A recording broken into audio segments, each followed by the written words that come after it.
होली की आत्मा। बचपन से शहर में रहने वाला मनोज इस साल होली की छुट्टियों में अपने गांव दुर्गापुर वापस आता है, जहां उसे देख पूरा गांव खुशी से झूम उठता है। जब गया था तब इतना सा था और अब देखो कितना बड़ा हो गया है।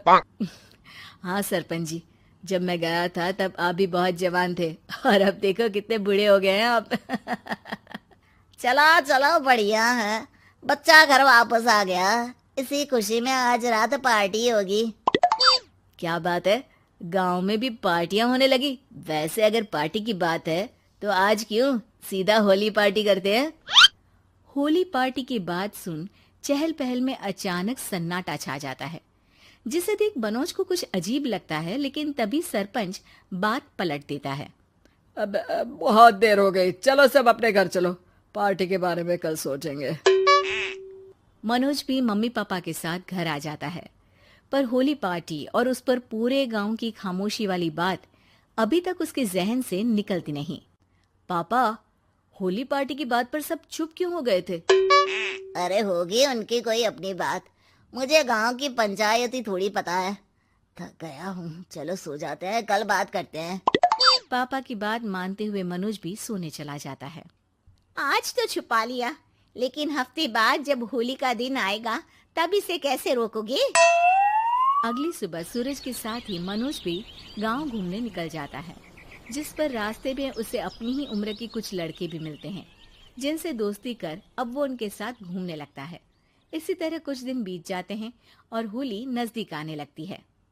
दोस्तों, होली में 4 दिन ही बचे हैं, पर गांव में उसकी कोई तैयारियां क्यों नहीं दिख रही? क्योंकि यहाँ होली नहीं मनाई जाती।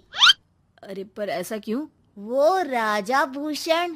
अरे तुम 4 दिन के लिए आए हो, क्या इतना सोच रहे हो? चलो कुछ खाने चलते हैं। इसी के साथ एक बार फिर होली की बात को टलते हुए देख मनोज को शक होने लगता है। वो घर पहुंचते ही इंटरनेट पर अपने गांव और राजा भूषण के बारे में जानकारी निकालने लगता है। क्या? मुझे आज तक ये नहीं पता था। ऐसा कैसे? किसी ने मुझे कुछ बताया क्यों नहीं? सारी जानकारी लेने के बाद मनोज गांव वालों या अपने मम्मी पापा से कुछ पूछे बिना खुद ही उसकी सच्चाई के बारे में छानबीन करने लगता है, जिसके चलते वो राजा भूषण की हवेली में पहुंचता है। वाह, क्या हवेली है यार। पर क्या यहाँ सच में कोई भूत है? हेलो भूत जी, कोई है क्या? हम इस साल गांव में होली सेलिब्रेट कर रहे हैं, क्या आप उस पर थोड़ा इंटरव्यू देंगे? मनोज के ऐसा बोलते ही गांव में तूफान उठ जाता है और हवेली में रखी सारी चीजें हिलने लगती है। एक अदृश्य शक्ति मनोज को धक्का देकर हवेली से बाहर निकाल दरवाजा बंद कर लेती है। ये सब देख मनोज हैरान रह जाता है। क्या अभी मुझे हवा ने धक्का देकर बाहर निकाल दिया? मेरे होते हुए इस गांव में कभी होली नहीं मन सकती, इसलिए दोबारा ऐसी कोशिश भी मत करना, अंजाम बुरा होगा।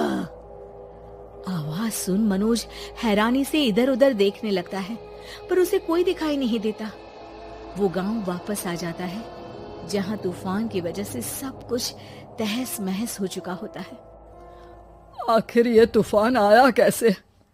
ना ऐसा कोई मौसम था और ना ही हमने होली का त्योहार मनाने की बात की थी। सरपंच की बात पर कोई रिएक्शन दिए बिना मनोज चुपचाप अपने घर चला जाता है। इस तरह देखते ही देखते होली का दिन भी आ जाता है और मनोज रंग लेकर गांव में निकल जाता है, लेकिन गांव पूरी तरह खाली होता है। अरे त्योहार का दिन है, धूमधाम की जगह मातम क्यों मनाया हुआ है? मनोज की आवाज सुन सब अपने घर की खिड़कियां खोल के घर के अंदर से ही उसे वापस जाने के लिए कहने लगते हैं, पर वो किसी की नहीं सुनता। तुझे पहले भी समझाया था, अगर होली खेलने की कोशिश भी की तो अच्छा नहीं होगा। अरे बात मान लो बेटा, तुम्हें सच नहीं पता।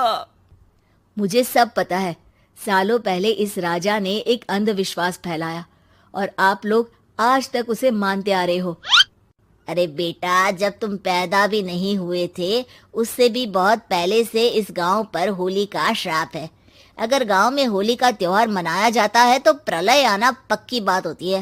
राजा भूषण इस सब में नहीं मानते थे और त्योहार मनाने लगे, जिसके चलते होली वाले ही दिन पहले उनके बेटे की और फिर उनकी मृत्यु हो गई।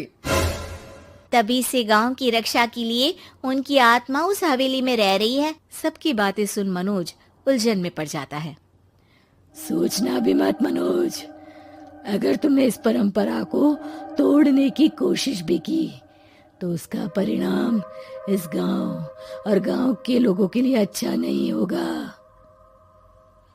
मुझे भी यकीन नहीं हो रहा कि आप लोग एक बेतुकी बात को मानकर सालों से रंगों के त्योहार को मातम की तरह मनाते आ रहे हो। मनोज किसी की कोई बात ना मानते हुए पूरे गांव में रंग बिखेर देता है, जिसके तुरंत बाद वहां तूफान के साथ बिजलियां गरजने लगती है। अचानक मौसम में ऐसा बदलाव देख जहां मनोज कंफ्यूजन में आ जाता है, वहीं गांव वाले डर से सहम जाते हैं।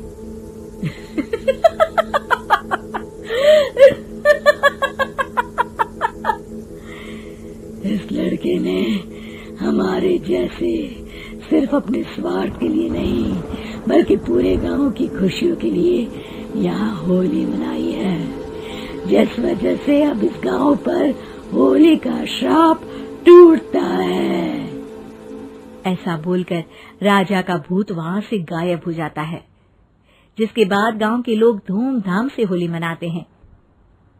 खुशियों के रंग गांव में बिखरे ही होते हैं कि अगली सुबह अचानक मनोज कहीं गायब हो जाता है और एक बार फिर गांव में होली का नया राज शुरू हो जाता है।